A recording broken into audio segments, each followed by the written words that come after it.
সময় পার করা লাগে, পরিশ্রম করা লাগে এই কার্যগুলি সম্পাদন করতে।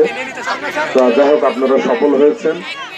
আসলে শিক্ষা প্রতিষ্ঠানের শিক্ষক আর ছাত্রের সম্পর্কটা তো পাঠদান আর পাঠ গ্রহণ, এটা নিছক একেবারে খুবই একটা পোশাকি ব্যাপার।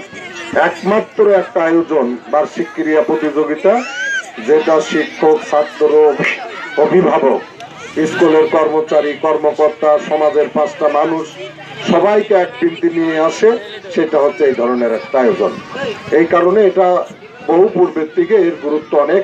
আমরা ছোটবেলায় তখন দেখি যে প্রাইমারি স্কুলে এই প্রতিযোগিতা হয়তো, হাই স্কুল, কলেজে, সব জায়গায়, যদিও এখন এর গতি প্রকৃতি, এর পরিধি অনেক কমে গেছে। তো এতে সমাজের একটা বন্ধনও তৈরি হয়, সমাজের 5টা লোক আসে, তখন পারস্পরিক একটা হৃদ্যতার যেটা সেতু বন্ধন, সেটাও তৈরি হয়। এই জিনিসটা আরো আগামীতে আরো ভালো হবে এই প্রত্যাশা করি। আমাদেরকে এখানে দাওয়াত দিয়ে নিয়ে আসবার জন্য আপনাদের সবাইকে আমার দলের পক্ষ থেকে ধন্যবাদ দিয়ে এই প্রতিষ্ঠানের আমি ধন্যবাদ জ্ঞাপন করছি।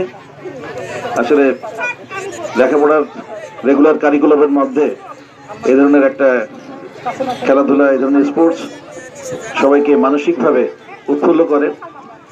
মানসিক চাপের মধ্যে শারীরিক এই ধরনের কসরত, এই ধরনের একটা প্রতিযোগিতা মানসিকভাবে আমাদেরকে এগিয়ে নেবে।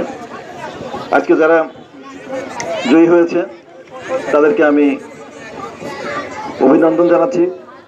আর আজকে যারা জয়ী হতে পারেনি তারা আগামী দিনে জয়ী হবে, এই আশাবাদ ব্যক্ত করে আমার সংক্ষিপ্ত বক্তব্য শেষ করছি। সবাইকে ধন্যবাদ। তো জায়গাটা বেশি করতে হবে, জায়গাটা বেশি। গোল নাকি গোল হয়নি? কি গোল হয়েছে? গোল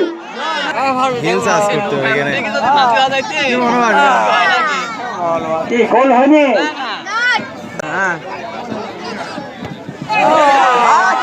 শুরু করতে পারি? ওকে, স্টার্ট।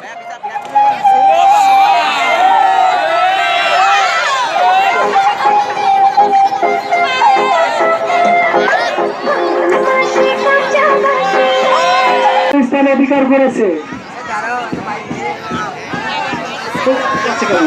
আর দেওয়ার দরকার নেই, আর দেওয়ার দরকার নেই, আর দেওয়ার দরকার নেই, আর দেওয়ার দরকার নেই।